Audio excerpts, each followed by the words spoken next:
আসসালামু আলাইকুম, সবাই কেমন আছেন? আলহামদুলিল্লাহ অনেক ভালো আছি। অনেকদিন ধরে কমেন্ট করছেন রেসিপি দেওয়ার জন্য। আজকে আপনাদের জন্য নিয়ে আসলাম টমেটো কেচাপ। দেখতে পাচ্ছেন আমি একটা সুন্দর কাঁচের জারে রেখে দিয়েছি। আর এই কেচাপটি খেতে এতটা মজা, আর কি বলবো, এই যে দেখুন ফ্রেঞ্চ ফ্রাইয়ের সাথে খাচ্ছি, খুবই মজা। বানানো খুবই ইজি, চলুন দেখে আসি আমি কিভাবে বানালাম। দেখতে পাচ্ছেন কতটা সুন্দর আর পারফেক্ট হয়েছে এই সসটি। আপনাদেরকে দেখিয়ে দিচ্ছি রেসিপিটি। এখানে আমি প্রায় 2 কেজি মতো টমেটো দেখুন কেটে নিয়েছি। প্রথমে ধুয়ে নিয়েছি, ধোয়ার পরে কেটে নিয়েছি। আর এই দেখুন টমেটোর যে মাথার সাদা অংশটা থাকে না, এটা কিন্তু আমি কেটে ফেলে দিয়েছি। এটা অবশ্যই ফেলে দিবেন, বোটার জায়গায় যে সাদা অংশটা থাকে, এটা না হলে টমেটোটা পচে যায় আর কি, সসটা বা অনেকদিন সংরক্ষণ করে রাখা যায় না। আর এখানে দিয়ে দিচ্ছি লবণ, 2 চামচ মতো লবণ দিয়ে দিচ্ছি, স্বাদ মতো আপনারা দিবেন বুঝে আর কি। তারপরে আমি 2-4 চামচ মতো এখানে দেখুন কিছু আদা কুচি, দেখতে পাচ্ছেন কতটুকু দিয়েছি। এখানে 2 কেজি টমেটোর আর কি সস বানাচ্ছি। আর টমেটো গুলো একদম টকটকে লাল হলে বেশি ভালো হয়। আমি আসলে টকটকে পুরোটা লাল পাইনি। দেখুন দিয়ে দিচ্ছি বড় সাইজের একটি রসুন আর কি ছিলে দিয়ে দিচ্ছি, কারণ টকটকে লাল হলে কালারটা চলে আসে। তারপরও আমার টমেটো সসটা কালার অনেক সুন্দর এসেছিল। আর এই যে দেখুন দিয়ে দিচ্ছি 2-3টা পেঁয়াজ কুচি করে দিয়ে দিচ্ছি। দেওয়ার পরে এগুলোকে এখন আমি জাস্ট সেদ্ধ করতে দিব, মানে চুলার জালটা দিয়ে দিয়েছি। নাড়াচাড়া করলেই দেখবেন যে এখান থেকে যথেষ্ট পানি বের হচ্ছে, আর এটা অটোমেটিক সেদ্ধ হয়ে যাবে। এখানে এক্সট্রা কোনো পানি দেওয়ার কোনো প্রয়োজন নাই। টমেটো কিন্তু আগেই বলছি আপনারা কিন্তু ধুয়ে তারপর কেটে নেবেন, কেটে ধুইতে যাবেন না, কারণ পানিটা যত আর কি এড়িয়ে যাওয়া যায়। এই যে দেখুন নিচ দিকে দেখুন কতটা পানি উঠে আসছে, আপনারা দেখতেই পাচ্ছেন। এই যে দেখুন নাড়াচাড়া করলেই বোঝা যাচ্ছে আর কি। এই যে দেখতে পাচ্ছেন টমেটো গুলো অনেকটাই সিদ্ধ হয়ে এসেছে, আর দেখুন যথেষ্ট পানি বের হয়ে গিয়েছে। পানি কিন্তু এখানে একটুও দেওয়া হয়নি, দেখুন টমেটো থেকে পানিগুলো বের হয়েছে, আর টমেটো যথেষ্ট সিদ্ধ হয়ে গেছে। এখন আমি এটাকে ঠান্ডা করে নিব, ঠান্ডা করে আমি এটাকে সুন্দর করে ব্লেন্ডারে ব্লেন্ড করে নিব।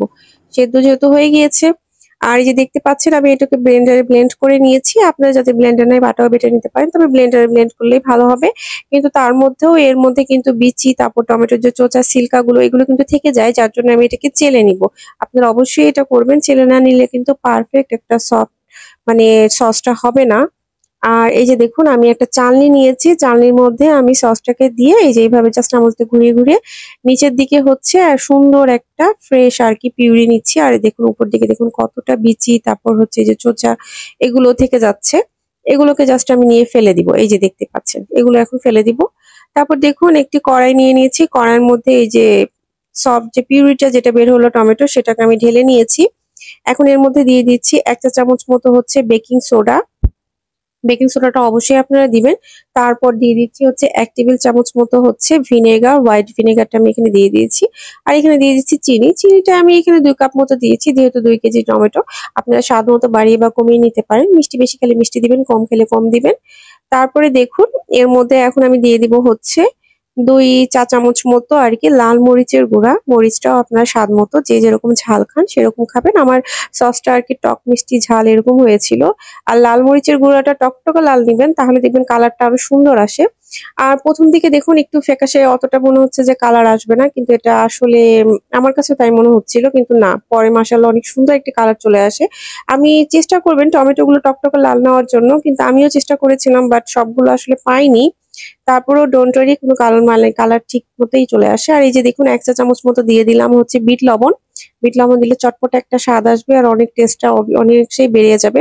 অনেকে আবার এই সসের মধ্যে তেঁতুলের পিউরি দিয়ে থাকে, এটাও আপনারা দিতে পারেন। এটা আমি এর আগে তৈরি করেছিলাম, হ্যাঁ, এটা স্বাদটা ভালোই লাগে, তেঁতুলের পিউরিটা দিয়ে থাকে। আবার অনেকে বিটরুট দিয়ে থাকে কালারের জন্য, কিন্তু কালারের জন্য এত কষ্ট করার কোনো দরকার নেই। আমি যে প্রসেসিংটা ইউজ করতেছি, এতেই সুন্দর একটি কালার চলে আসবে, দেখেছেন।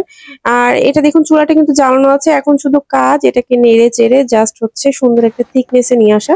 দেখুন নাড়তে নাড়তে দেখুন অনেকটাই কমে গিয়েছে, প্রায় অর্ধেকের কাছাকাছি চলে আসছে। আর এই যে দেখুন সুন্দর একটা থিকনেস চলে আসছে, আর কালারটাও দেখুন মাশাআল্লাহ অনেক সুন্দর হয়েছে। এইভাবে আপনারা ইজিলি টমেটো সসটা বানিয়ে নিতে পারেন, আর এটা সংরক্ষণ করে রাখতে পারবেন 7 থেকে 8 মাস। ধন্যবাদ।